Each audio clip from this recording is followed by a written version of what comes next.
Today, the Below Average Joe's MMA show present the weekend recap. And we're here to talk about everything involving UFC 280. What a day it was. A marathon of sorts. We're also talking Dana White looking to make a massive, massive fight for the co-main spot in Australia. And the PFL have just made a deal with DAZN. Yes. All this and more, and it all starts right now. Welcome back, everybody. Hello. Thank you for joining us. It's a lovely, lovely, Monday morning for you, Sunday afternoon for us. We are recording this smack dab in the middle of the football slate for the NFL today. It is halftime of the 1 o'clock games. We are here. Me and Dominic we just haven't been able to get enough of each other. Yeah. Dominic and the boys came and visited me this weekend at my humble abode. It was really good to see everybody. Just have a couple nights of just the boys. We lost a lot of money. Not good. A lot of money. Yeah. And I'm sure some of you know that if you know how I was talking about certain fights on this card that we will get into. But I'd rather lose my money with my friends than without my friends. So, yeah. Dominic, you've made the trip back. You were able to get home almost unscathed. Yeah. Our poor pal JP, unfortunately forgot his car keys here 2 hours away. So, JP, be checking your mailbox. Dominic, Right. how are you? How are you feeling? I'm good. I'm feeling a little bit rough around the edges, a little beat up, but it was a great weekend, as Noah already said. I'm not going to copy and paste, but it was good seeing everybody coming over to Noah's neck of the woods for the first time. It's just always nice having the quality time. Someone does not enjoy that we have the quality time. I hear that in the back there. But, man, it was great. My throat's throbbing. I'm feeling it. Lots of talking, lots of shouting. It was one hell of a roller coaster of emotions for the MMA fights this weekend. And we're going to get into them all. So I'm excited to get into the recap, my friend. I know how your weekend was, so I don't really have to ask you about it. It's showtime, dare I say. It is. But we do have to give a shout out to another special entity on this podcast. Yes. And that's PointsBet Sportsbook. They are the official betting partner of the Below Average Joe's MMA show. And they have a special offer that you, the listener, you, the viewer, can take advantage of right now. Right now, PointsBet Sportsbook is offering you a 100% match on your initial deposit up to $2,000. This is free money, completely free. All you have to do is sign up. Yeah. One of two ways. One, you go into the link in today's episode in the description. Put in all your information, sign up, boom, get the deposit. Or you can download the PointsBet Sportsbook app and use code MMAJOES. MMA Joe's. There it is. At sign up, and there you go. You got the deposit. So make sure you do that. Take advantage of that. We love PointsBet Sportsbook. And with that, Dominic, I think we just go straight in, rip off the Band-Aid, the main event of UFC 280. Yes, here we go. Islam Makhachev is your new UFC lightweight champion. It did not hurt me to say that as much as you may think it did. Now, he gets it done with a second-round submission over Charles Oliveira. As you all know, we try to remain as unbiased as we can on this show, but some things are, dare I say, inevitable. And I become so absorbed into the just star power of Charles Oliveira. I am such a big fan of his. I could not contain my bias for the fight breakdown. Just couldn't do it. Do it. And I had just had to lean into it, if anything. You don't want to do what what Daniel Cormier does on commentary. I get it. You have to do that because you're a commentator. You have to try to line even though you do have a clear bias. I tried to do that on here. I feel like you guys would have all seen through it. So I just had to lean into it, go full in, Charles Oliveira, and I was all in. I put money on the line, and I lost it. I lost that money. Yeah. But That's okay, because we do have a new lightweight champion. And Dominic, I said on this show, going in on the preview, in order for Islam Makhachev to get this victory, he needed to show us something that he had not up to this point. Are we in agreement that we saw that very thing on Saturday afternoon? I would say so. It was really domination for 8 minutes and 16 seconds by Islam. He looked calm and competent on the feet, enough to cause problems for Charles, because I would have thought going in Charles had the advantage there. We've seen his striking improve over the last few fights. He's putting people away on the feet in his last few fights. But Islam was the one doing the damage. He was the one leading the dance. And he even landed a big shot that knocked down Charles and led to that inevitable submission that came in the halfway point of the second round. So it was a very, very strong showing for Islam, man. I mean, what more could you even ask from him? I guess the only thing that didn't happen that I still wish would have, but again, it's like he's so good. What's it even really matter at this point?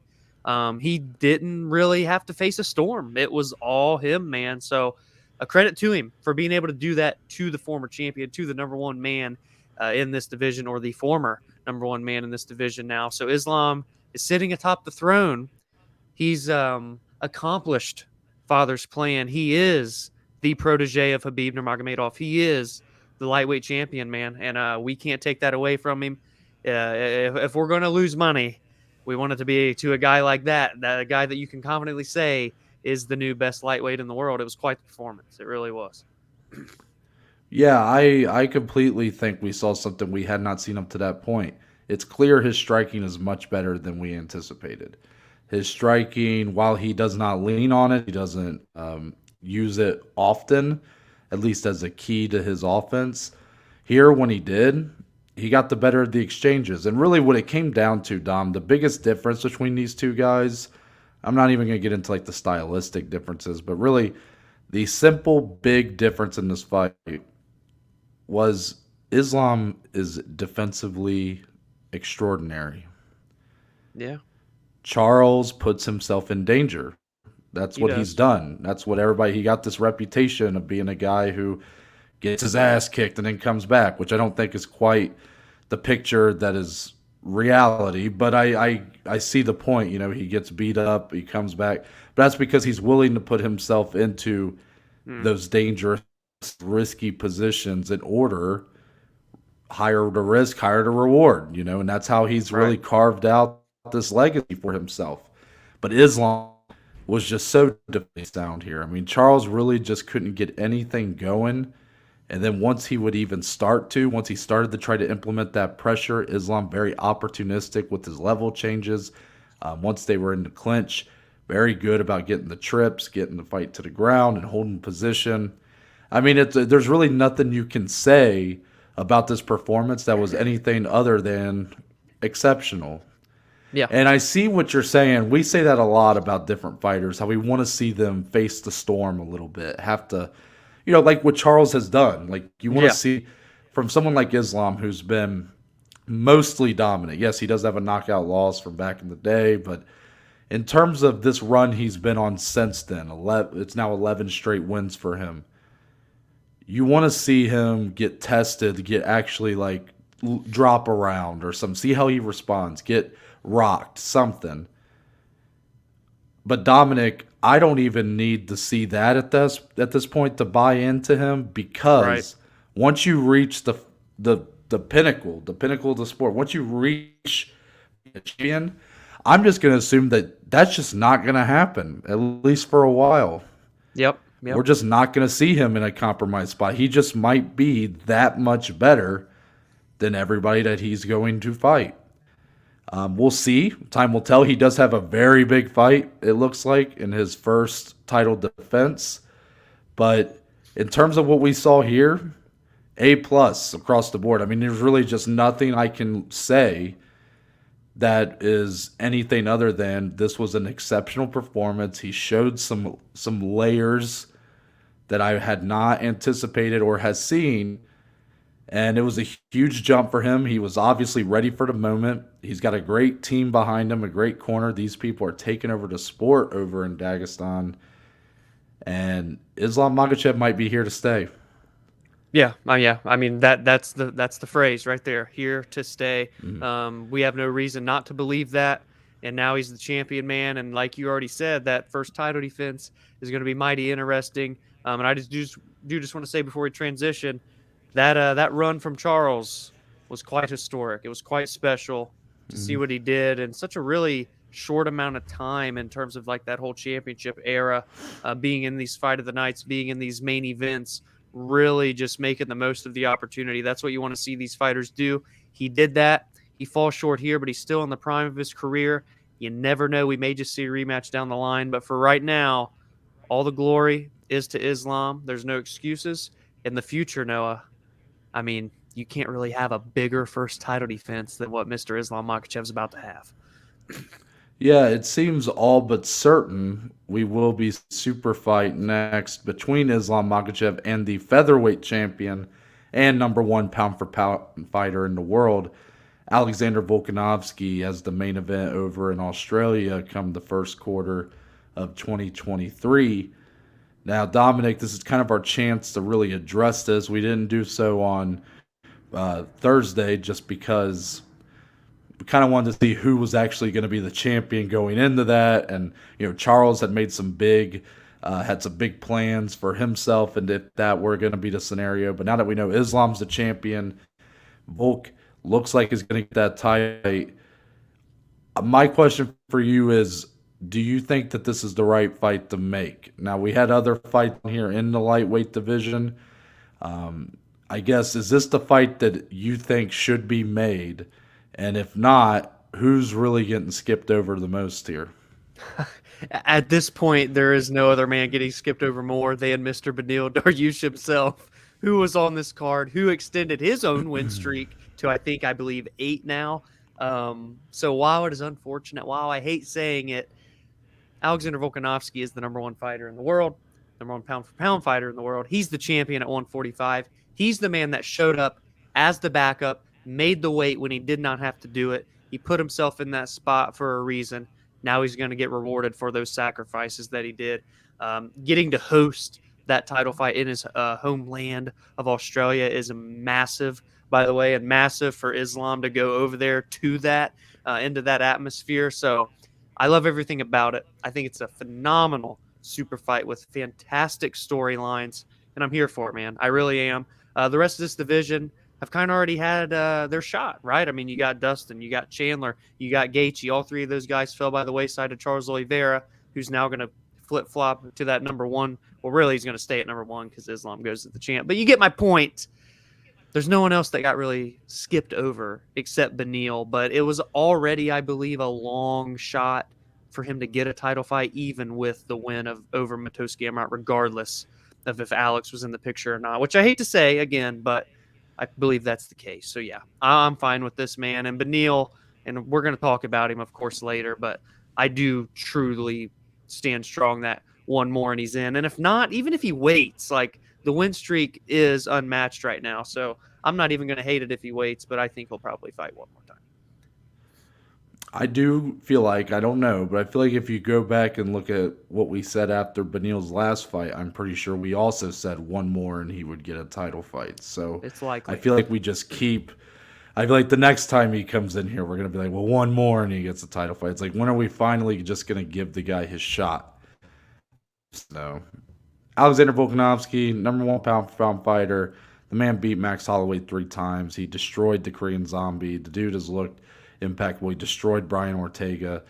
He's putting on good fights. He's putting on even better performances in those fights.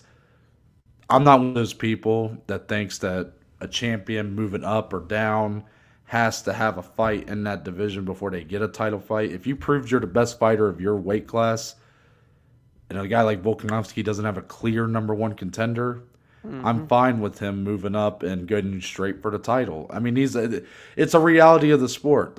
Like, sure, it'd be nice if we had it set up to where it made sense for Volk to go up and fight like Charles, and then if he wins, then he fights Islam. But the money talks and belts matter in this sport, and you have two champions wanting to fight one another.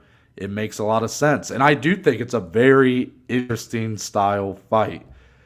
Volk may end up being a pretty decent underdog here. Like, odds had a bigger underdog than Charles was going into this fight, which I think is very interesting. I'm curious how you feel about that. Just immediate thoughts of Volkanovski being over a 2-1 underdog. Yeah. Oh man, over a 2-1. I guess I wouldn't be I terribly think it makes surprised. sense, doesn't it? I think it makes sense. Yeah, I think it makes sense, right? I don't know if they will get that steep, or if anything, maybe they open and then it shall close closer, kind of like how the one with Charles did. But if it stayed that way all the way through, I would be very surprised. How about that? Because this is, at the end of the day, Really? the number one pound-for-pound fighter in the world. I know he's going up a weight class. I know Islam looked massive compared to him when they were standing face-to-face in the octagon. But the talent matters. The title defenses matter. The fight styles matter. And Alex is as well-rounded as they come. But I do think, regardless, he will close as an underdog still. It's just a matter of like how big or small that discussion can vary between people. But yeah, he's going to be an underdog, which is insane because the man hasn't been an underdog in quite some time, and he damn sure hasn't looked like an underdog. I can't think of another scenario where a number one pound-for-pound fighter in the world will be an underdog, but this one. Right. And I can't deny, after what I saw Saturday, I think it makes a lot of sense that he is the underdog of this fight.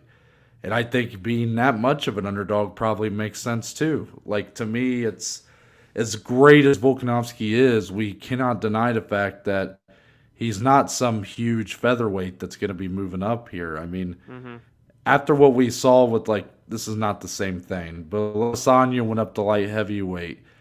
Things are just different when you move up weight classes. And yes, I know that was Adesanya going up 20 pounds, but when you scale it down and you have these guys that are smaller framed, 10 pounds makes a lot of difference going from 145 to 155. Islam's a big 155er, man. He's got good size to him, good length to him.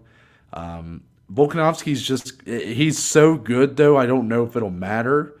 But and then you have the wrestling on top of it. Like, it's a very tough fight for Volkanovski. And I mean, maybe this is a given due to the fact that Charles just lost, but dare I say, I think Islam's just a much tougher fight for Volk than Charles would be. Even though if Charles would have won this fight against Islam, that obviously is not what happened, but probably both of them should be a favorite over him in all reality. It's just, I don't know. I think it's an awesome fight, though. It's a great main event for that card. I probably, right now, gut tells me I'm not putting any money on it. I just don't know where to even lean there. Like, it's so intriguing. Yeah, there's literally that's the most intriguing fight to me right now out of all these other great fights that are happening the rest of the year. That one that isn't even officially booked, but you just know is going to happen.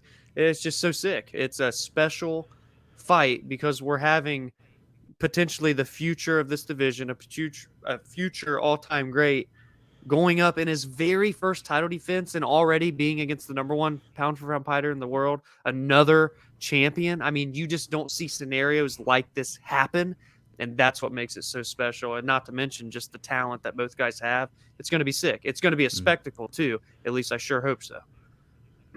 Yeah, I completely agree. Let's move on to the co-main event, Dom, where we had another title on the line, this time the men's bantamweight title. Aljamain Sterling retains in very dominant fashion a TKO win over the former two-time champion TJ Dillashaw. Gets it done 3 minutes 44 seconds of round number 2. But oh boy, do we have some controversy here.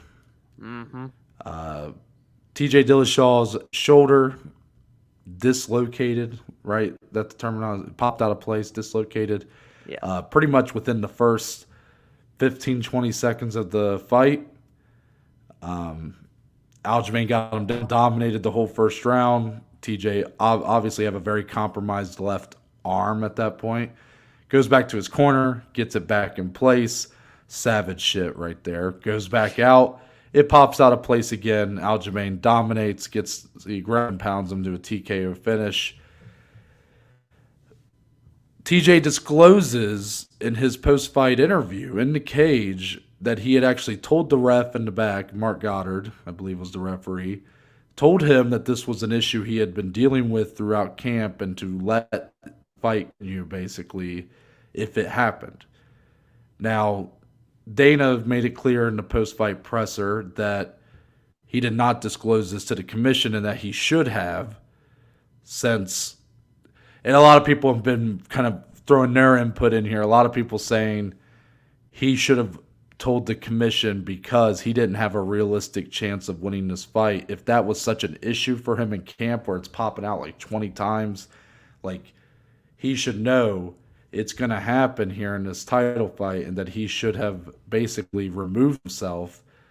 What are your kind of thoughts on just that situation? Just TJ with his shoulder, obviously a savage move. We don't even have to talk about the fact that it takes a lot of balls to just fight through that. But in terms of what his liability is or what is his responsibility to inform other people, to take himself out of this situation, where do you kind of stand on that? I'm completely fine with him going in and fighting this fight. I respect it a lot, and I think he knows that he's in the deepest and the strongest division in the UFC right now. If he tells the commission they're not going to let him fight, the fight gets scrapped, pay-per-view gets hindered, and he likely has to be sidelined to really fix the injury rather than just nurse it throughout a camp, and he loses a title fight because someone else is right there to pick up the order. Sean O'Malley's right there after last night. Marlon Chito Vera's there right after last night. Corey Sandhagen's still there after his main event win a month ago. There's too many moving pieces in this division. If you have a title fight, you go and you fight for it. How many times do we talk about in these fights? No, these guys never go in. The guys or girls never go in 100%. Never happens. So I just have massive respect for him, and I don't hate on him at all for doing it. I understand the viewpoint if people are upset with it, but at the end of the day, guys, this is his career. If he goes in there and knocks out Aljo, booyah. Who cares about a dislocated shoulder? He's the new champion. He had to take his chance. He took it. He didn't get it.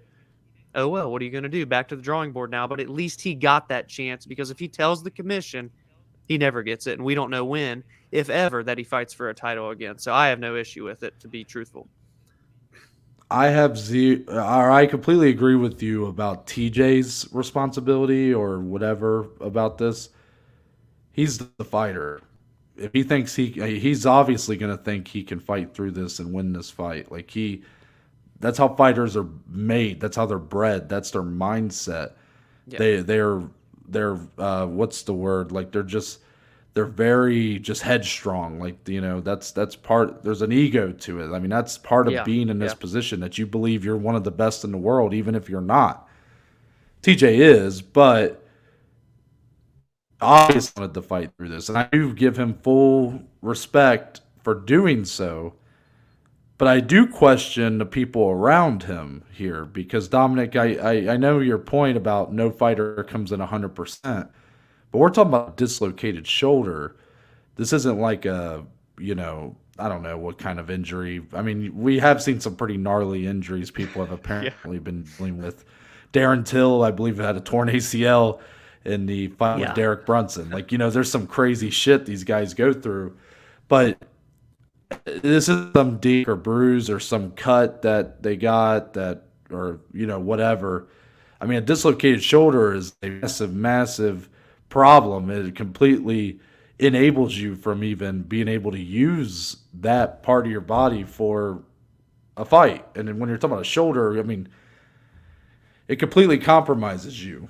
Now, that's why I think people around TJ kind of failed him here, because you should know that you should not have the same mindset as the fighter. The fighter can be headstrong. The fighter can be stubborn.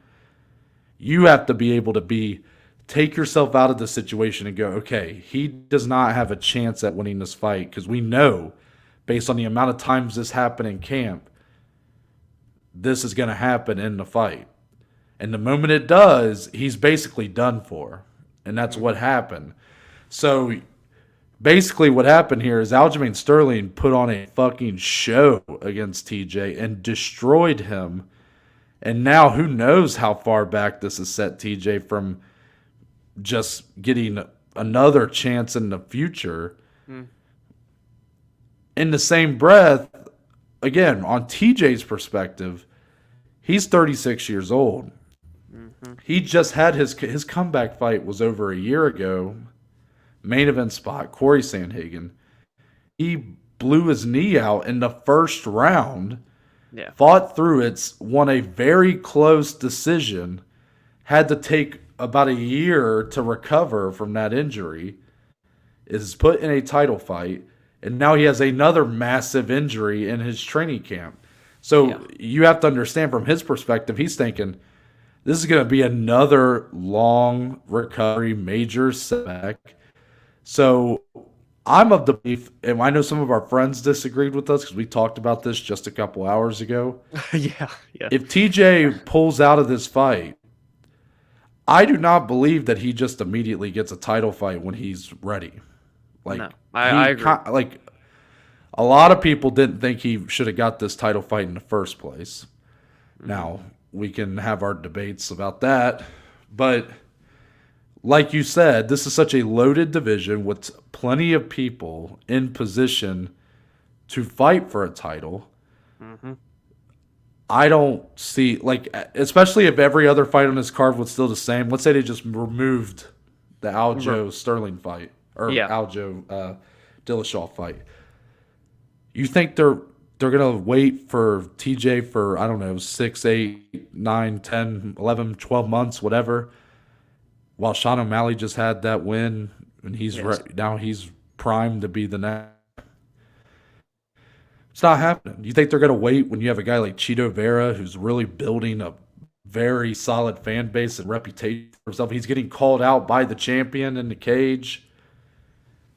TJ would have been passed over. And then he would have to fight another fight where if he won, he'd probably get a title fight. But he'd probably have to fight someone like Petr Yan or maybe Corey Sandhagen again or Merab Dvalishvili, whoever it might be.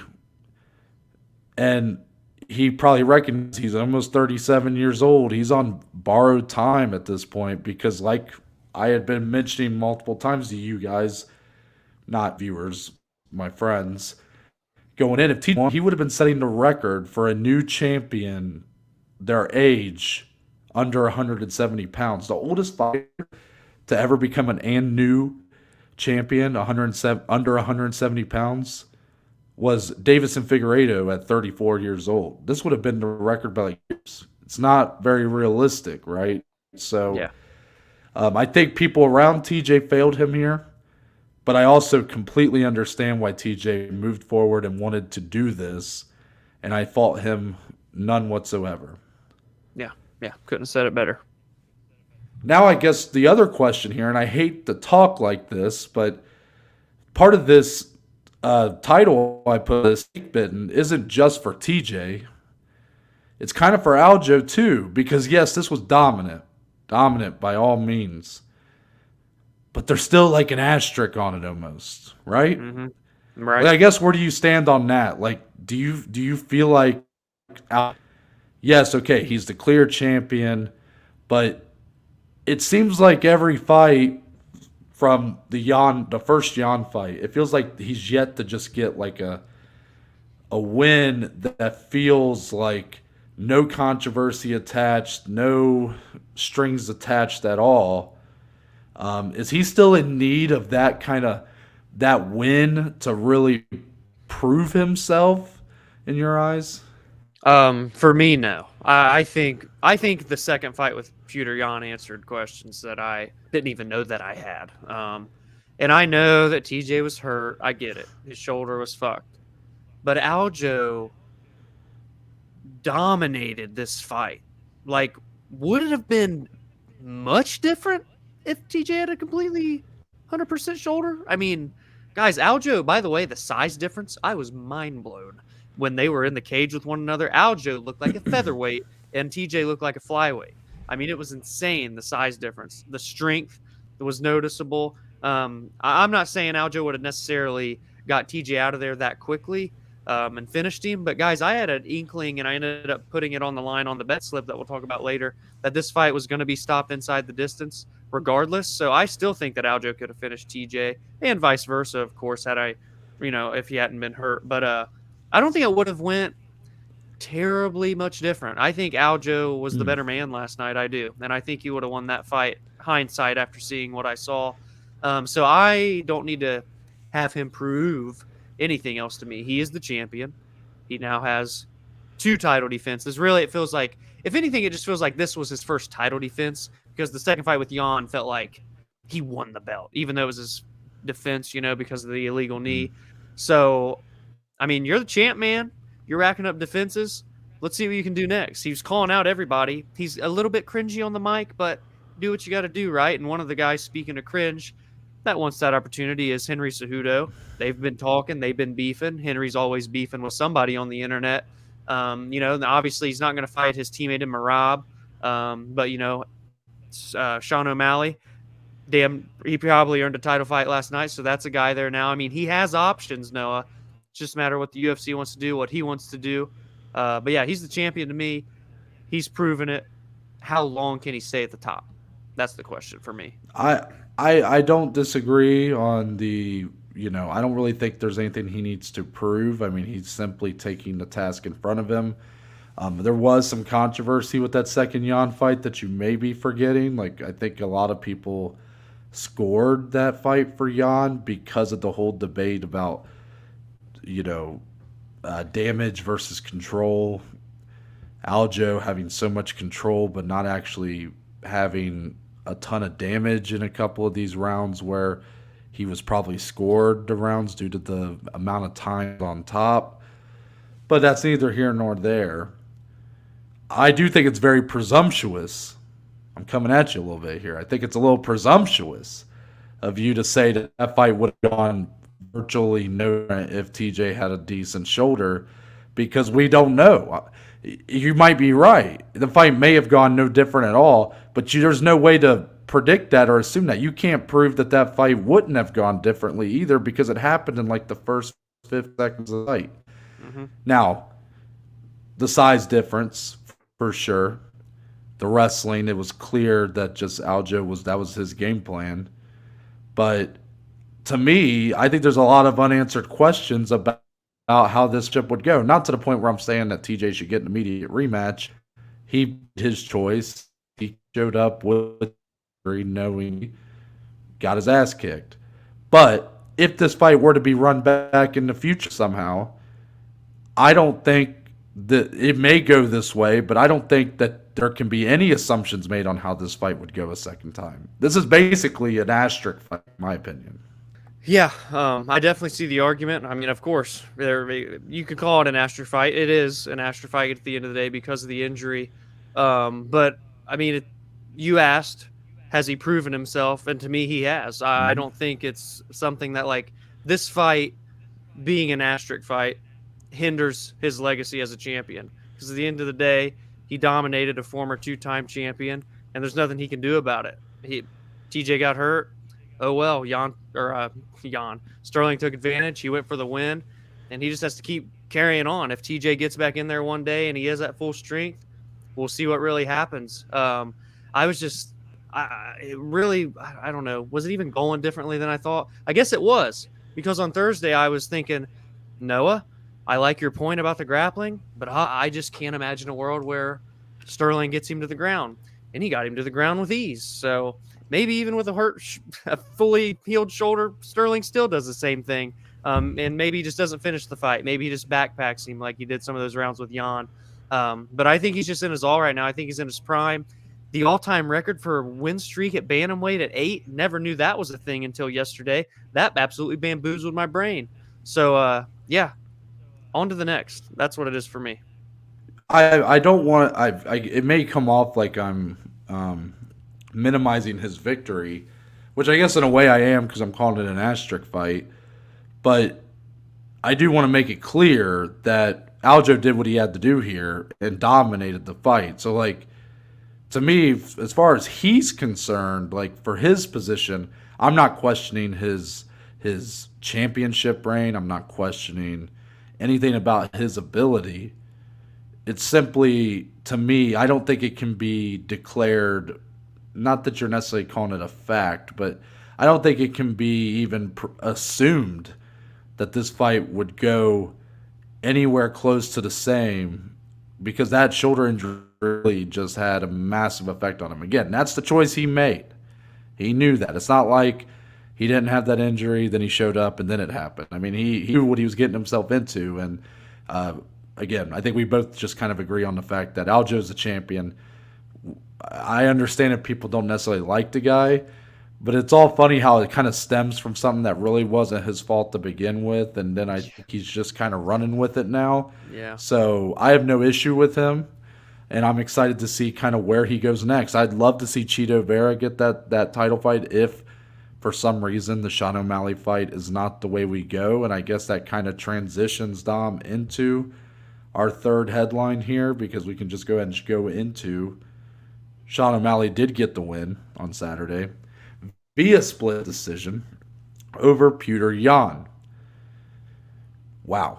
I mean, first off, what a fight. This fight was awesome.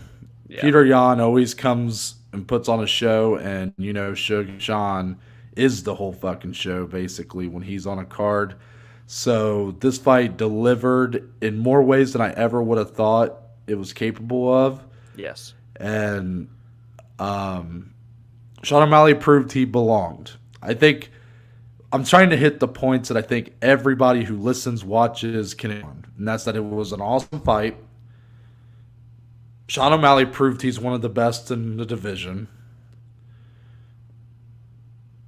Am I missing anything? Neither guy comes out of here looking worse. Both guys come out looking great from this fight. Yeah. That's pretty much where all the agreements stop, because the 2 of the 3 judges gave this fight to Sean O'Malley, and there is a ton of controversy, as you can tell by the headline, controversy. And this kind of is the same thing I just said about Sterling. I think both these guys are kind of cursed. Yeah. They're kind of just, they can't seem to just have like a normal fight. Yeah. And it was a great fight, but it's like, it seemed pretty clear that Petr Yan was going to get the decision in my mind. And then he didn't. Yeah. But I remember when I was sitting there, I was so invested in my bet I had for the fight to go to distance that I wouldn't say I was really scoring the fight that well. But I just remember I was done, and I was like, yeah, I think Petr Yan probably got the win, but wow, what a performance for O'Malley. And that seemed to be what everybody on Twitter was saying, everybody in my apartment was saying. And then O'Malley gets to win, and all of a sudden it shifts. Nobody's really talking about the quality of the fight anymore, or how Sean belongs, or this or that.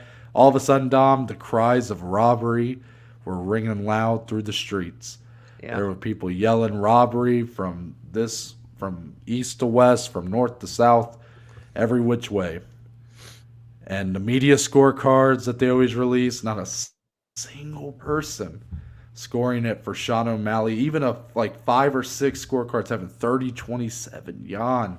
Yeah. So I guess, Dominic, let's talk about the whole robbery part of this. Was Petr Yan ultimately robbed of a victory on Saturday? I have to go no. I don't like that R word. It's a strong, strong word that we try to stay away from. And very seldomly have we really even called for many fights during our previews and recaps to be robberies, and I don't think this is one of them. I think this was an incredibly high-level, skilled fight that was razor close from start to finish, essentially. Round 1 is the round. That's the round in question for the most part. I mean, obviously there are people out there that scored at 30-27, but we're talking about the 3 people cage side that scored at 29-28 across the board, respectively, for their fighter. Round 1 is the round. That is the toss-up, and I have not been able to go watch the fight back as we're sitting here recording this, and I plan to do so just to watch that round again. But I do remember when it ended just thinking, you know, it was close, right? I mean, it was close. Sean looked good on the feet, had a couple good strikes. Yan landed a takedown or 2 in the first. Never did much, even with his other takedowns later in the fight. Never did much with them, but he had the takedowns, had some control time, and, you know, yada, yada, yada. So I didn't think much of it. I was like, probably Petr Yan at the end of the day. He still landed strikes. to fire back, and he had the takedown. So if he had the extra stuff, probably give it to him. Round 2 was pretty clear to me. Petr Yan. He just landed the better strikes. Sean didn't do as much damage or anything in the second, and he had more takedowns. Round 3, Sean, first off, answered any questions of like heart and grit and toughness by going into that third round and winning that third round on all of the judges' scorecards. And I thought he did win that round. He definitely landed more damaging shots throughout, not only with like the knee that cut Peter in a certain area, but he was slicing him up a little bit more, like by the eyebrows and whatnot. He landed good elbows. He landed really good shots that like really stunned Petr Yan. And Petr Yan landed one really good shot that stunned Sean back. It was kind of like back to back where they both really got rocked. But the more damaging shots throughout the entirety of that round were to Sean O'Malley, and that is the first criteria for the judges' scoring. Therefore, I had it 2-1 for Petr Yan, and I just remember sitting on the couch, and I just got a weird vibe. I felt like Petr Yan was going to win, but I just remember saying like, I don't know, guys. I don't even know if I even said it loud, but I was like I don't know, guys. I just feel weird. Like I felt strongly that Peter would win, but there was something in the back of my head whispering to me. And then when they actually read that Sean won, well, really when they said, like Bruce said, 29-28 Yan, and I'm like, holy shit, it's a split decision. That's when it really set in, like, Sean O'Malley's going to win this, isn't he? And then when they actually said Sean O'Malley's name twice, wow, it really was a surprising moment. And that is when the whole verdict switched. The conversation switched. Everyone went from praising Sean, great fight, you belong in the top 5, to, oh, bullshit this, bullshit that, UFC, you're a joke, because they totally have the judges and they told them to score it for them and whatnot, right? And all this and that. We were blessed with a great fight as MMA fans. Sean O'Malley got the nod in what was a razor-close fight that could have gone either way. It's no closer than TJ versus Corey Sandhagen last year, in my opinion. It's just a close fight. Someone lost. It sucks that it affects Petr Yan's career. That's the worst part of it. Petr Yan has a loss that maybe some people don't think he should have. I maybe don't think he should have because I scored it for him. But that's the reality of it. There's no going back. Sean O'Malley's now going to be the number 1 ranked person in the division, or pretty damn close to it now. Well, that is true. We don't like to use the R word, do we, Dom? We really don't. I like to save the R word for, bigger, more impactful fights like Ji-Yeon Kim versus Priscilla Cachoeira. Right. So I'm not going to call it a robbery. Now, I was able to go back and watch the fight after you guys left this morning. And I'm going to put it like this. I think there's a stronger argument for 30-27 Yan than 29-28 O'Malley. Which, again, I'm not saying it's a robbery, but it's just close to. See, this is the thing about a robbery. I don't think either guy, I feel like both guys come out looking good from this fight. Almost to the point, I know the result matters. There's win bonuses and stuff. Like, I know it matters. As a fan, as someone who likes to matchmake and stuff and do all these little things, you come out, I don't feel like this sets back Yan like majorly. Right. It obviously doesn't set back O'Malley. Even if he lost, I don't think it sets him back because of the way he performed against a guy who was looked at as like one of the best in the division. Again, this is not like, I don't expect Yan to take any solace in this. He's missing out on some money and a win that he probably should have gotten. But for it to be a robbery, I would think a robbery would have been if, I'm trying to think of a good example. I mean, if you had one of these 2 title fights go to a decision, clearly the guy fighting for the title, the guy like trying to win the title, had won, then the champion gets the nod. That's a robbery because you basically stole a title from him. GSP Someone fighting for the Yes, that's a robbery. Someone fighting for their UFC career, Ji Yeon Kim, is why I call that a robbery, because she had been struggling. I thought she clearly won that fight. And then the judges took it from her and may have cost her. I don't know if she's still signed, but at the time it felt like that may be it for her, just due to the record not being good. If Sean O'Malley, if the roles were reversed, here's what's funny, Dom. If you had the same fight, but you just switched the two guys on to the other side, I would call it a robbery. Is that weird? Because Sean O'Malley would have, well, maybe I wouldn't have, but because Sean O'Malley, with this win, has inserted himself into a number one contender spot. I get what you're saying. If he had lost a clear decision, like if Yad wins this fight, he's not getting a title fight next. Right. Not my opinion, but if O'Malley winning this fight, I think puts him in that position. So if the roles were reversed, I would call it a robbery because they would have stolen that number one contendership from O'Malley. So it's a little weird, right? But that's really how my brain works with the whole robbery thing, because I really don't want to use it. Yeah, I get it. So basically what I'm saying is what everybody's calling a robbery out there is probably true, but I just wouldn't use the term. I just hate it. So I think Petr Yan pretty clearly won this fight, but you're kind of right, though. Like, as a fan, it almost doesn't matter. Like, the guys put on such a hell of a fight on a night where there wasn't a ton of great fights. This one stood out among the rest. It's it's going to be up there, and like I don't know how it stacks up in like fight of the year. It was most surprising fight, whatever, but it's definitely on the short list. Yeah. And I mean, I guess my question, Dom, though, is Sean O'Malley even looked surprised that he got the nod here. He did, and I think his post-fight interview kind of showed that, where I think you saw probably the least confident Sean O'Malley interview I've ever seen. Yes. They straight up asked him if he wanted the title fight, and you would think he would have really went for it right there. Yeah. But I gotta watch the fight. I gotta see, you know. Then he kind of turned it around and was like, but I'm sure if the fans want to see, you know, me in the main event, that we're going to give the fans what they want. But that was the least confident I've ever heard Sean O'Malley sound. Yeah. So I guess we're pretty much declaring it an inevitable that he's going to get the title fight. But is he? Is he going to get the title fight next? Yeah, man, you're so right, too. Like, the way in which that the post-fight interview went. And it's just like,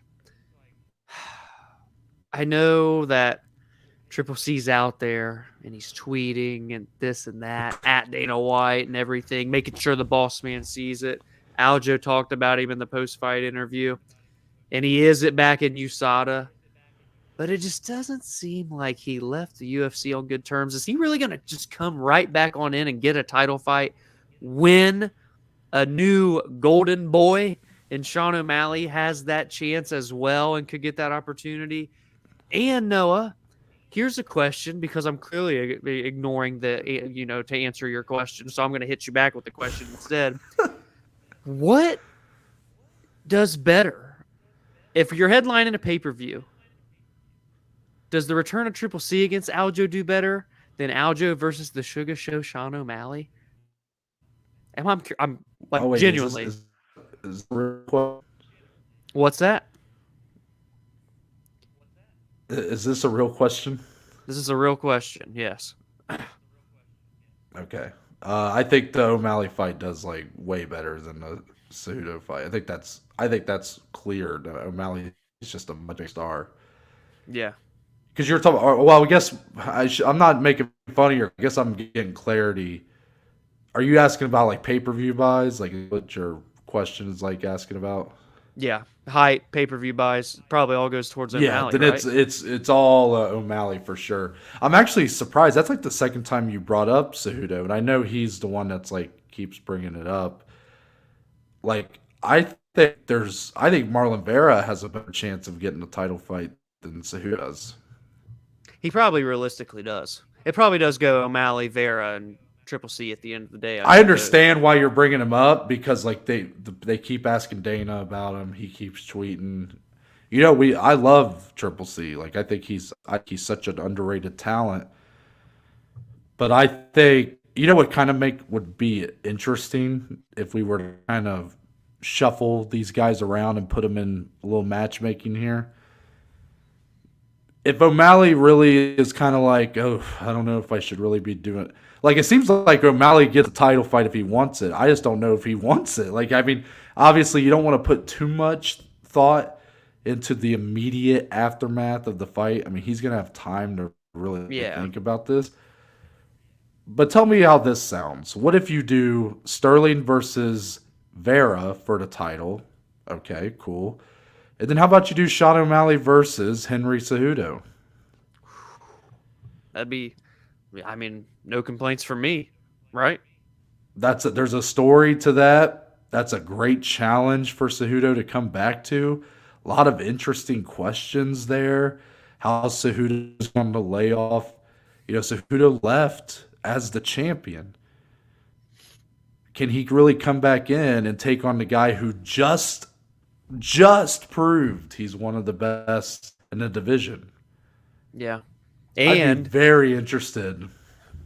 Yeah. That would be great. And I think if Sean were to fight Henry Cejudo and win specifically, it gives you a good idea of how he would fare against potential matchup with Aljamain Sterling, because Aljo's going to wrestle just as much as Henry Cejudo would. And of course, Vera could beat Aljo. And then you still have a storyline because, Sean O'Malley's only loss of his career is Marlon Vera. And look where both guys have went since that fight happened. And another whole scenario with these guys is if they really did give Triple C the comeback fight right into the title. I don't think they're going to, because it's him and Dana. I don't think it ended well. But you never know. Maybe. Then you run it back. You do Vera and Sean O'Malley. That would be the other fight left. I mean, there's just a couple different scenarios here, and all of them seem relatively realistic. Which one is the most realistic? I do like Noah's. It's kind of almost just like, is Marlon Vera in the same sort of boat as I'm holding Beneil? Am I just holding out to see him win one more when really he probably doesn't even need to? I mean, he just head kicked Dominic Cruz's head off of his body into the stands. Am I really saying he needs to win one more? I mean, I shouldn't be saying this, but I guess I am kind of viewing him in that same boat as Beneil Dariush. It's a case-by-case basis. They are in similar positions, but I would say Beneil has a greater argument than Vera for going straight to the title. Just based on their own accomplishments, their own standing. I think Beneil's longer win streak. Yeah. I think the win over Gamrot was very impressive, especially considering what he had to go through to get there. Just letting a broken foot heal on its own and stuff. Yeah.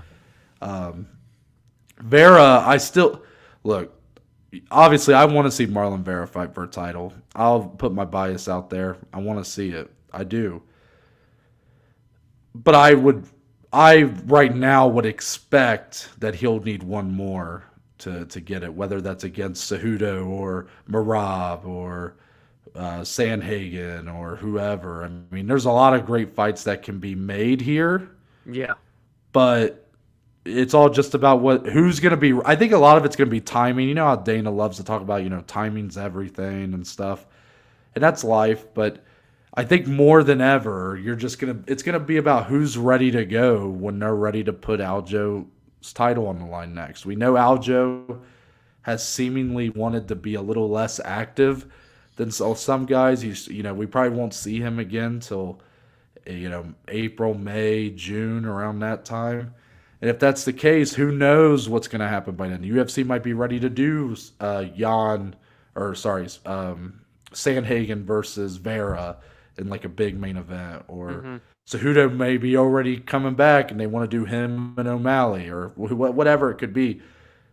Someone's going to have it work out to where they will be ready to go at that time, and the UFC are going to put them in that spot.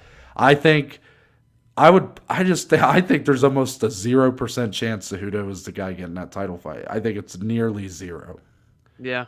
It's going to be interesting, man. And I wanted to say, just on O'Malley's part, I suppose, is that The reason do you think his post-fight interview went that way is because he was just so shocked. Like, he had just got drug into the deepest waters that he's ever had to test, and to immediately think, holy shit, if that's how this fight went and Aljo just beat Yan, what's in store for me if I have to fight a guy like Aljo? And I think that really showed like the realistic, genuine side of these fighters and the mental game of these fighters. That post-fight interview really said probably more to me than what it did to others, but just like eye-opening that a star like that with the spotlight that he has didn't pounce like you would have expected going into the fight. You're thinking, oh, Sean wins this, he's going to be ready. He's going to break a promo. He's ready to call out the champ or TJ, so on and so forth. And man, when you go to war, shit'll change you, right? So I'm excited. This division's amazing. It's been on fire for a very long time. It continues to be. It's the best division in the sport right now. And there's so many people, as we talked about in this discussion, as we talked about in the championship discussion, people are ready. People are in line waiting, thirsting for that title shot. Aljo's got no slim pickings. He's got plenty to choose from. We'll see what happens. Let's move on to some headlines before we get into the rest of UFC 280. Dana White, speaking with, was it the Mac Life, I think, he mentioned that the fight they are looking to make as a big co-main spot and on that, sorry, I said Australia in the intro, the London card that we believe will be headlined by the trilogy fight between Usman and Edwards, is Khamzat Chimaev versus Colby Covington, Dom. So a 170-pound fight, a major fight for sure, but take out the excitement for the fight and just kind of ask yourself, is this the right move considering all the factors here? I'm going to go yeah. Dana seemed to strongly think, I'm giving him one more shot. I'm giving him one more chance. Make the weight. Here you go. Number one contender fight. Miss the weight. You're going up. You're not fighting at 170 anymore. It's almost like an ultimatum fight for Khamzat, but a very big one, because if he wins, it's Colby Covington. It's a number one contender fight. You're going to get the winner of the fight that you're co-maining for. If you don't make the weight or you lose, your career at 170 pounds is over with, and you have to essentially move up to 185. It's like Chael Sonnen and the Anderson Silva fight in the whole. Anyways, I'm just kidding. But yeah, I like it. This is a fight I've been wanting. I think it makes sense. Khamzat, I think, earned a title fight, but I'm not opposed to him fighting another one if we're going to clear up the trilogy, right? So in that instance, I am 100% okay with this, and I think it's phenomenal to co-main it with Leon and Kamaru Usman in a stadium in London. I got to pee. Stadium with a roof. Oh, okay. I got to pee. The only thing you said, Dom, that I'm kind of wanting you to elaborate on is, do you really feel like Khamzat earned a title fight after his win over Kevin Holland? Oh, I forgot that was his last technically win. I mean, yeah, all the controversy aside, I just feel like there was like nowhere else for him to go.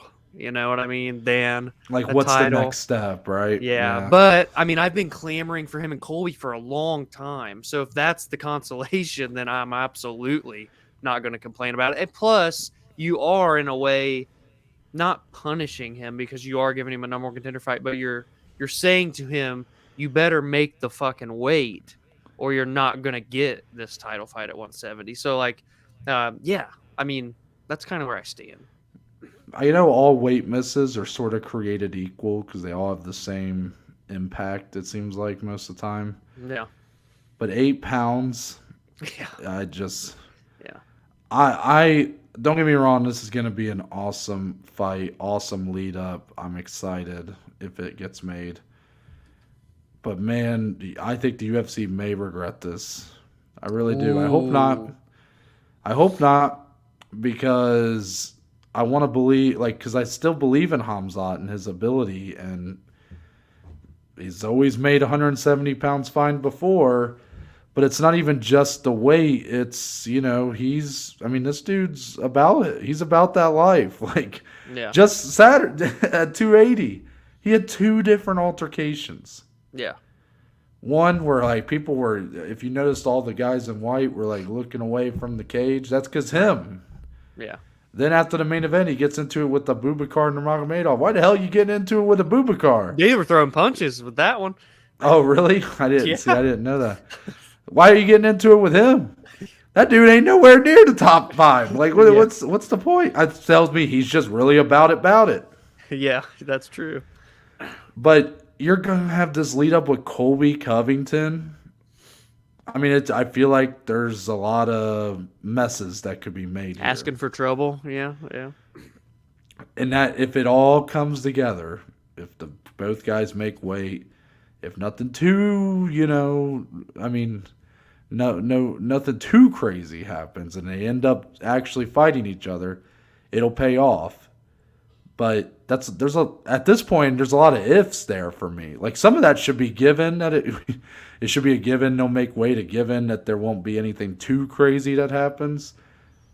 I don't know how you can give Khamzat the benefit of the doubt after what we saw in the lead up to his fight with Nate Diaz. That ended up not even happening. Like, yeah, and that's completely fair. And I felt like that was the clear time to pivot into middleweight. I mean, you had a open lane with the Paulo Costa fight, and that could have directly get a fight with the winner of Adesanya Pereira. But again, it's a massive fight. So these are a lot of ifs, a lot of speculation. I'm just kind of surprised, but it tells me the UFC, they're going to give this guy Khamzat every chance before they're ready to give up on any route for him. Yeah. Last headline here, Dom. We're talking about the PFL. So we had been wondering kind of what, a lot of the things the PFL been doing. They're under ESPN Plus, but PFL Europe, they got the Challenger Series, they got this super fight division, these pay-per-views, all this talk, but we didn't really know too much else. Well, it appears the PFL has made a deal with DAZN. DAZN kind of pride themselves in America as the home of a lot of big-time boxing, Canelo fights and whatnot on there. That's Eddie Hearn. I forget the name of his promotion, but they're under DAZN. So, not Tyson Fury. I'm still a casual boxing fan here. Okay, so, in America, DAZN's really just that. It's kind of a boxing library, and it's a place for you to buy boxing pay-per-views. Around the rest of the country, DAZN is a much bigger rest of the world. thing.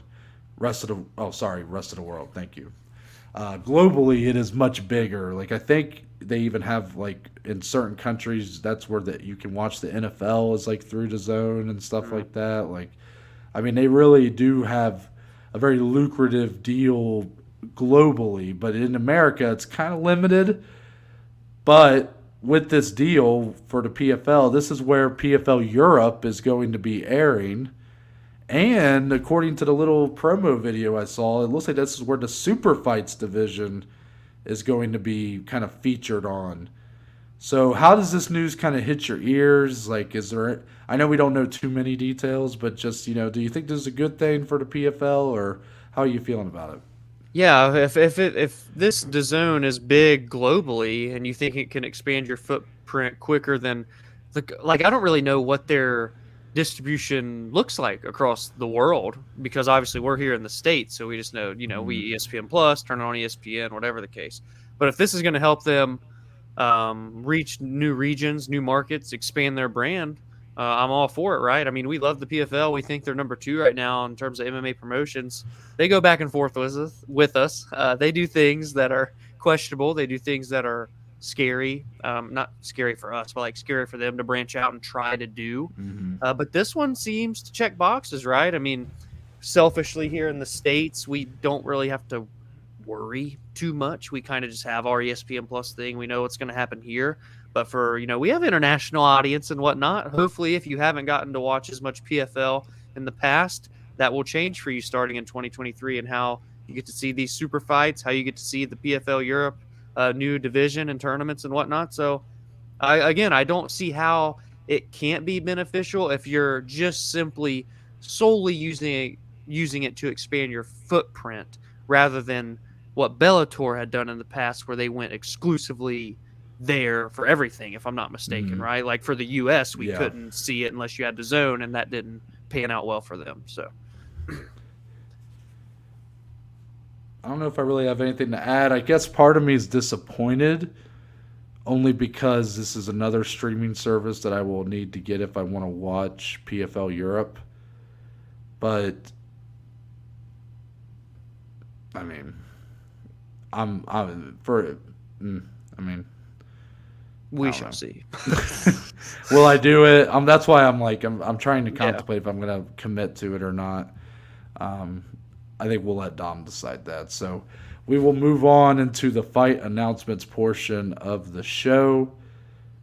3 fight announcements, Dom. Just going to ring them off here, and you can kind of tell me what stands out to you. Lauren Murphy versus Jessica Andrade. So Andrade going back to women's flyweight. Looks like she'll be going, maybe jumping around both divisions here. Snip, snap, That'll snip, be, snap. Yeah. UFC 283, January 21st. That's the Brazil card. Also on that card, Paul Craig. Insert clip. You are sporting the traditional Scottish kilt. What is under? Yes, please. You want to see? It's my Your kibbles and bits? it's my cock. No. Yeah. Will be taking on Johnny Walker. Yeah. And then finally, on the card we've mentioned a few times on here in Australia, you're getting Robert Whittaker versus Paulo Costa. So, God damn it, Dominic did it to me again. I should have known that was coming.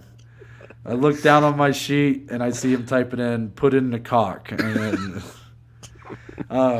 Anyway. So 3 fights. One of them feels pretty bigger than the others, but just how do they bounce off you? Bigger than the other, cock excluded from the discussion. I'm going Robert Whittaker, Paulo Costa. Come on. This is a really good fight. It's a fresh matchup between 2 guys that have been at the top of the division for quite some time. It's going to be in Australia. Big time opportunity for Paulo to go over there and get a win against Robert Whittaker. Finally get a win that'll solidify himself back into title contention, right? Because he's been top 10, top 5, whatever he's at, but he's not really been in that title talk since the loss to Izzy. It just hasn't felt that way. But if he comes back and beats Robert after what Robert's done, fought for the title a second time, he's right back in that discussion. It seems that he has the weight back in check. He looked great in his last fight from a weight cutting standpoint. Had a fun fight with Luke Rockhold. So, yeah, that's got to be the one. I mean, Paul Craig and Johnny Walker should be fun stylistically. You never really know what you're going to get in a Paul Craig fight, though. Lauren Murphy, Jessica Andrade. Interesting that Jessica is really just kind of bouncing back and forth. But if she can comfortably make the weight and do that and see which one she can get to a title quicker at, more power to you. And Lauren Murphy's coming off of a big win against Miesha Tate. So it doesn't feel like either get like a title shot off of that fight. So, yeah, I mean, Whittaker, Costa, most at stake, most high-level fight. That's the one. I do wonder, though, is anybody actually confident that Paulo Costa can win that fight? Because I don't see how you can be. Don't get me wrong, Paulo Costa's good. I mean, he's very good. But based off what we saw in the Luke Rockhold fight, based off what we saw in the Marvin Vettori fight, based off what we saw in the Israel Adesanya fight, does anybody actually believe Paulo Costa can win this fight? I don't. Interesting. I don't. I don't see how he wins this fight. What a lot of people are going to say is, well, he can knock him out. He's got the power. Does he, though? Has Paulo Costa ever one-punch KO'd somebody? No. Not in the UFC. He is very good with his output, and he kind of goes for the kill once he has you hurt, a la Johnny Hendricks, Uriah Hall, those kind of fights. But I like Paulo Costa. I don't want to, I know I'm kind of diminishing him here, but I'm excited for it. I'm excited to see Robert Whittaker back in Australia. I think that the scenes are going to be wild. And Paulo knows how to kind of, he's really kind of built up, he's really built himself back in terms of the fans. He really since has. The Izzy fight. He's become this lovable kind of character, and that's Yeah. crazy considering not just the Izzy fight, but then the Vettori shit when he missed weight, crazy. Yeah. And well, he didn't even miss weight. They kept moving the weight classes and all this. Yeah. So it's kind of amazing. Whoever, I don't know if he has a PR guy, but whoever that is, they need to be like making big time business decisions or something. Yeah. But I just don't think he has much of a chance here. Is that crazy? Like, it's a high level fight. That might be more of a credit to Whitaker than a slight I think on it is. Costa. I think it is. But it's still weird. Like, it feels like there's the most at stake there, but you could convince me that there is an equal amount at stake in Whitaker Costa as Murphy Andrade, just because is Whitaker really going to get a title fight off that win? True. It's hard to say, but Yeah. big fight. Don't get me wrong. I am curious about old Jessica Andrade's what she's doing here, because seems like strawweight she has a clear path to a title fight, right? You would think. Yeah. I mean, I don't think anybody's really clamoring for her to fight Valentina again. Now, maybe she's kind of, I don't know. I don't know how much fighters really think about things like it probably depends on the fighter. But man, I really was hoping to see her and Rose again. Yeah, was the that would've been fight. nice. I was so ready to see that be like a fight night headliner. Oh my Yeah. gosh, I would have been so invested in that. Yeah. But Lauren Murphy Andrade. I mean, I think Andrade probably smashes her, if I'm being honest. But to Lauren Murphy's credit, I know if she ever meets me, she'll probably kick my ass. But All right. she does tend to kind of show up in these kind of fights where you underestimate her most. Valentina fight notwithstanding. So In Brazil too, so enemy territory. yep. And Paul Craig, go ahead and insert the clip again. Twice. You are sporting the traditional Scottish kilt. What is under? Yes, please. You want to see? It's my Your kibbles and bits? it's my cock. No. Let's move on to the rest of UFC 280. Well, not quite the rest of UFC 280. The rest of the weekend, true. because Dominic, we actually got a little one on Prime 3. Number 3. So, talking about the main event here, John Lineker looking to make the first defense of his title against the man he took the belt from, Fabricio Andrade. And Dominic, it ends in a no contest, but that's not even where we start. We got to go before the fight even took place, because tell me if you've heard this one before. John Lineker missed weight. Wow. Some things just never change. They don't. Even hydration test, be damned. 10 pounds allowance, all that. Would be Sucks, damned. man. It is a shame. It does. So with that, tell me if you've heard this one before. Mm. The champion lost his title due to missing weight. Oh, that is ringing a bell. So basically what this fight turned into was it was a title fight, but basically Andrade was the only man who could win the title here. Right. And Well, I can't think of a worse just result and lead up and everything than this. A lot of people say that one has been they've been starting to maybe pass Bellator a little bit here or there. So I think it's very poetic that they have decided to have main events just like Bellator, where everything just kind of goes to shit. yeah. This ended in a no contest. John Lineker probably has a broken orbital due to an eye poke, I believe. Or no, that was a punch. But this fight ends with a nut shot that broke his cup and probably his balls as well. So John Lineker really went through it. Yeah. I mean, you got to feel for the guy. Yeah, Dom, anything to add to that? Yeah, it's just this unfortunate set of circumstances. Nothing's went perfect, let's just say, for one in their endeavors onto Prime thus far, but it's still giving them a platform. So for that, I mean, hey, you know what was cool, Noah? Watching Thursday Night Football this past week, and old Al Michael goes, hey, don't forget, one championship, John Lineker versus Fabricio de Andrade. I'm like, that's pretty damn cool. It's pretty damn cool to hear that on cool. the... But then this happened, so it's a shame. Hopefully things can get resolved. I don't know what they're really going to do. Don't know what their plans are going to be. we'll just keep our eyes on it.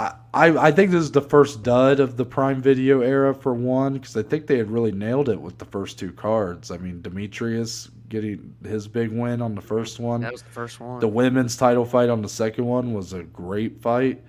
The first card did have that weird stuff where like 10 fighters on the card missed weight, and then one came out like an hour later and was like, "Hey, everybody made weight. Everything's good." Yeah. But I mean, besides that, I mean, the actual cards have been delivering.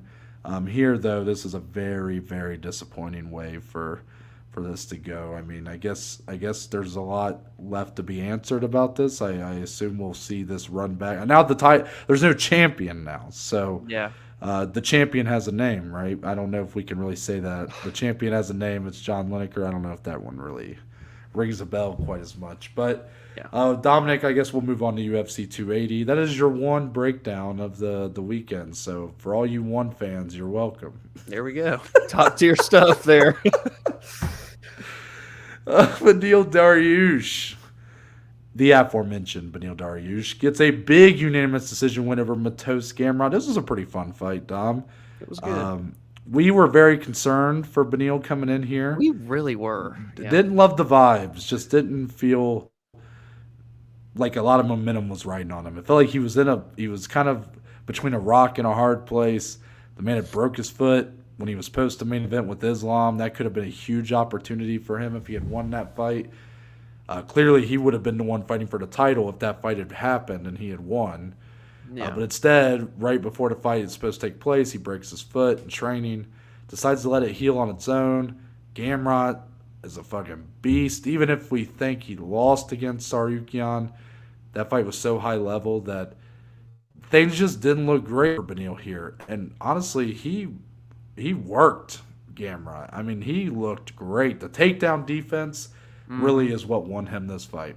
Mm-hmm. I mean, Gamrot is such a pest that he refuses to just give up on going for those takedowns. Yeah. And I don't know how many times he actually got Dariush down, but he never really got anything significant on him. And once he started dropping rounds, this is the problem I think I have with Gamrot in terms of his outlook, his future, his upside, is in this era we're in. I mean, really, I guess this is how things should have been for a while, but it feels like now more than ever we're so focused on judging these fights by damage instead of takedowns, control time, all this stuff. When Gamrot gets down in a fight, he doesn't seem to be able to adapt because he's kind of a one-dimensional fighter. Now, he's one-dimensional, but he's so good at that one thing that it kind of doesn't matter a lot of times. I mean, he's got an extraordinary submission game, wrestling. I mean, the ground game's very good. But his stand-up's just not been able to catch up. And when he got down in this fight, there wasn't that urgency to try to put some damage on Beneil. He was still trying to go for the takedowns. He wasn't able to really do anything on the feet. There was no adapting here in this fight, once he was down. And I worry about how that will look as he continues forward, because if we get consistency in judging, which is probably never going to happen, but if more and more judges start buying into the damage versus control and takedowns, then I think he's going to have some tough losses in his future, perhaps, if he's able to go down a round or two on a scorecard. Yeah, you have to feel that was a really eye-opening fight for Matos because he had that big main event spot against Arman, right? And that was great. It was a great fight. He edged by, got the victory. But a lot of people felt Arman should have won. So there's a little bit of controversy there. And now he gets his first real test against, not real test as in skill, but I mean against a seasoned guy that's been in title contention for a couple years now at this point, essentially, with Beneil, and he did fall short. So I'd say it's one of those drawing board type moments for Gamrot where he really goes back and analyzes what went wrong, what could I have done differently. But the night did belong to Beneil Dariush. He was out for a very long time. He was coming in off of injury, and to look as good as he did against a young surging guy like that in Gamrot was impressive. It was impressive. I think that's the only way to put it. And like I said earlier, it's 7 or 8 wins now in a row for Beneil. It's impressive. You can't disrespect him anymore. And unfortunately, though, there's a guy named Alexander Volkanovski that is keeping him from getting that next title shot. So I'll be curious if Beneil will wait or if he will probably just fight again. I have a feeling he will probably fight again. He seems to not care how many fights it will take.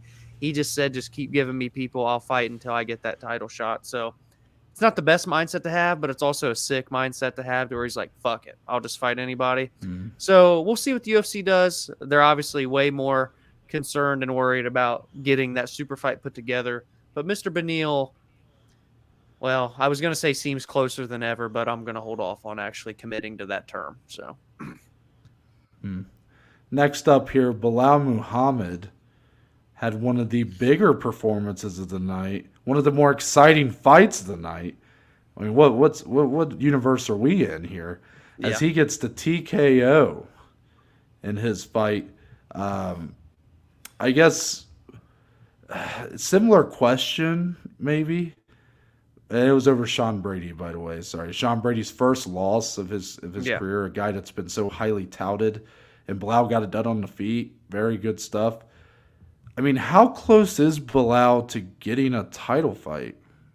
Man, is he just another guy that's kind of in the same boat as Beneil? We got a lot of Beneil Dariush kind of waters here in this episode, because I'm going to say it again.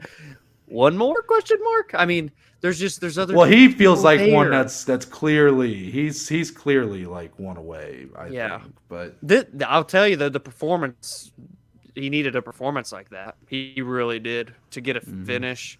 And he looked very good. Granted, I know he's going up against another grappler, so there'll probably still be people hating on him, like, do it to a striker, blah blah blah. Well, no, he's adapting to the type of fighter that he's going up against. So I liked what I saw, man. The fact that it was exciting, it was nonstop, and that's what I wondered. I wondered that on Thursday, because I'd seen him do it before in fights with other grapplers. It came to mind was the Diego Lima one. Obviously, Sean Brady, better well known than Diego Lima, but the fact was, I knew that he could do things on the feet to hinder other fighters when they were his type of style, and that's what he did to Sean Brady. He overwhelmed him. He outwilled him, and he made Sean Brady wilt under that pressure, and he got the TKO win. So, well, I mean, he's top 5? Him and Gilbert Burns. I'd run that. Yeah, I'd run that. It's a good fight. Manon Fior becomes the first and seemingly forever to beat Caitlin Chookagian. Clearly, she gets a unanimous decision win over Chookagian.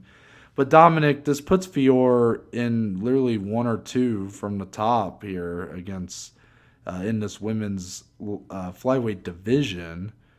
But I sort of feel like this fight just brought up more questions than it actually gave answers for Manon's capabilities in terms of being a title challenger or even a champion. Do you feel similar? Because I know you've been very high on her for a while. Yeah, these last 2 fights for her, granted, it's been against her hardest competition, so she's kind of just done what she needed to do to win. She's not blowing anybody away like she did in those first 2 UFC fights, and she's just adapting, and I get it. The competition gets stronger. I'm not saying she needs to go out there and starch everybody, but she's not doing anything to really make us wonder, maybe if she fights Valentina, she can win. And granted, nobody's really made us think that, until Taylor Santos, but it took her fighting Valentina for us to think that. So, she puts herself in that number 1, number 2 spot. She beats the lady that has been number 1 for years, who is on a 4-fight win streak. She's 5-0 in the UFC. She's won 10 fights straight outside of the company and in. But I don't know. The hype that I once had, like, I believe in her. I know she's a good talent. But when you just can't imagine a world where she beats the champion, how much does it really mean? That sounded harsh, but I mean, that's the problem with a dominant champion like this. That's all. Yeah, I get what you're saying. Like, you can't really expect her to go out there and starch, these top level women in this division because the competition gets tougher. Like, you can't expect her to keep that up. Except for the fact that that's what Valentina literally did. So if she wants a chance to beat Valentina, you probably have to do similar things. And Yeah. even Taylor Santos, I thought, did a better job of that on her way up. I thought she was pretty clearly beating her opponent soundly. And Manon is doing enough to win, but not much more than that. The problem is, she's kind of right there. Like, she might get the next title fight. Yeah. It's kind of ready or not, Here you go. Here's your prize for beating Chookagian. You get Valentina. Yeah. It just doesn't. It probably won't be the next fight because I don't think we don't sound that excited about it. I don't think anybody's really that excited about it. But if she wins one more fight, she's still. How many more? You can't keep her out of that spot for too much longer. Yeah, she's there now. At the top of this there's not enough women at the top of the division that are fresh to allow her to just keep fighting and fighting and fighting. Just hoping that she can put up a show one time. Yeah. So yeah, it's an interesting topic, really. Yeah. Lastly, one of the other finishes on this card, Muhammad Mokaev, the young 22-year-old phenom in the men's flyweight division, got the submission over Malcolm Gordon. Very close to the end of the fight, 4 minutes, 26 seconds of round number 3. How would you grade Mokaev's, his junior performance in the UFC? Yeah, it was similar vibes to his second one. I feel like we might have even done the same question for that fight, but this one, it was a step up in competition. B-. And I say that because Malcolm Gordon had been finished in every single fight that he had lost. And the way the fight started, I'm like, oh shit, okay, this is gonna be fun. That under is gonna hit, that we'll talk about shortly. But I don't know. And I did see that after the fact, Mokaev put out a tweet and said he was sick going into the fight. So I am gonna take that for a grain of salt here. I guess that's maybe what keeps him in that B- range. But I just the kid is a phenom. Like, his skill is high level. He's very dominant, right? I'll give him that. But at the same time, because I remember we were kind of having this discussion during the fight. Yeah, he's dominating the fight, but he's not dominating the fight at the same time. When you're controlling someone for that amount of time and you're just seemingly getting them down and down time and time again, outside of a few transitions for Gordon, so he did do a couple good things. But Mokaev wasn't going for anything once he had the superior positioning. He wasn't going for the ground and pound. He wasn't going for the submissions. He was kind of just content with holding that control time and whatnot. And as he continues to progress, the discussion of the control time versus damage, that doesn't always win the fights. It is right now. And he did get a submission, obviously, which is awesome. The transition to get it was sick. And it's just another thing that showed, dude, that was there. That was there the whole fight. He finally pulled the trigger at the end. So I guess it just left me with a little bit to be desired because I know how good he is. Is that fair? B-? Yeah, I'm giving him a C-. I think he barely passes here, because he got the win. But he gave up his back to Malcolm Gordon at one point. This was an interesting fight. Again, he's so young that maybe we just need to put pause on really pushing this guy. But at the same time, flyweight is a tough division to do that in. There's not a ton of bodies. He's already fought 3 times. I don't know how many more times. You could only have him fight 3 more guys before you get to top 15 fighters. Yeah. So, again, ready or not, are you who you think you are or not? He claims that he would beat Royval and Albazi in the same night. Yeah. And I know that's just talk, but all right, you're about to have to face one of them here soon, probably. So yeah. I think he's gonna have to do more than what he did here and in his last fight to,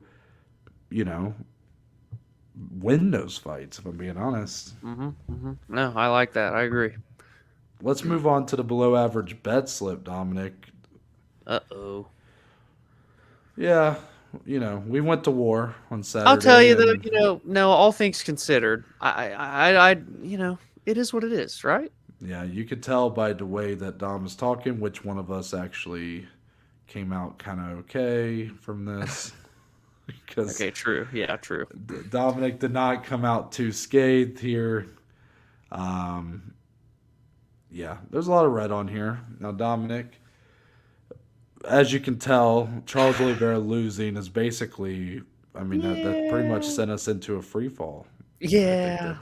Nothing like waiting all the way to the main event for it, huh? Well, I preferred that if I'm being honest, because at least, and I wish I could say I preferred it in a way, because like really this card didn't deliver the goods for most of it, Yeah, if I'm being honest. you're right. So on one hand, I wanted it to be like, okay, at least we got to enjoy the whole card until the main event. But most of the card wasn't all that great. And then the main event just kind of ripped my heart out. So Yeah. I'm curious, anything that stood out to you? Anything else, I guess, besides the Charles bet? I had a lot of good feeling that there were going to be finishes on this card, so I liked a lot of unders and inside the distances and whatnot, and they didn't all go well. And I will just say too, this bet slip was a little bit different to others. This was very impulsive because we all got to be together, right? So we were kind of like, for the first time ever, we did a couple like live bets that got added on late, so on and so forth, because we were beginning to realize that as we had a couple bets miss, we really had to try and make up ground because we knew what was on the line in that main event, right? I think that's fair to say no. So like we ended up, going into this fight, we started with 1 unit on Bilal. I ended up putting 2 on him live betting. We put 3 units on Bilal and it hits at plus 115 or plus 120. And that was big. We were able to make up a little bit of ground because again, that we were just trying to fight there. So like there was just, it was a very different week. It was a very unique week, something we haven't done before. Inside the distance with Dariush and Gamrot, that's 2 units down the shitter. Mohayev Gordon under 1.5, 2 units down the shitter. I impulse bet Nurmagomedov, Omar Gadzhiev inside the distance down the shitter. So yeah, I was hoping for a lot of violence. Didn't get a ton of violence. It is what it is. We knew we were going to war, as Noah said. We knew the risk involved. We take it on the chin. We go on to next week. It's as simple as that. All things considered, as bad of a week as that is, minus 10 double-digit units, we're just barely below that Mendoza line. We're just barely below negative. We've already dug out of the hole once quite significantly. We're going to do it again, and it's no question. Once again, can you guys tell which one of us came out mostly unscathed from this? I think that's all I have to say about the bet slip. All right. Let's get on into closing statements. That's the point of the show where me and Dominic can talk about anything and everything, MMA related or not. So, Dominic, any closing statements for this Monday edition? I'm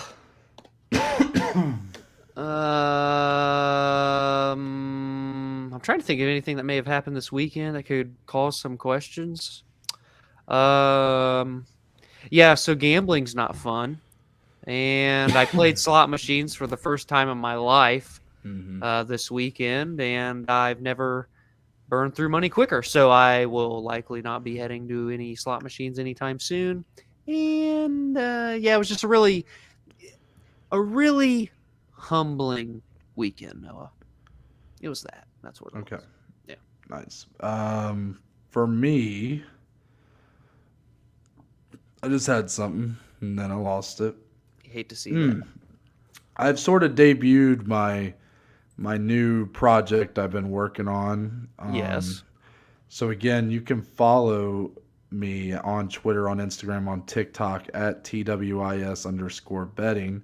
That stands for This Weekend in Sports. I will be launching under the Below Average Joe's kind of all-encompassing brand. I'll be launching a new podcast come 2023 called This Weekend in Sports, focused on just all sports and more of the betting lines and stuff that go into it. It will not take away from this show. I will still be, doing my full slate on the MMA podcast as well.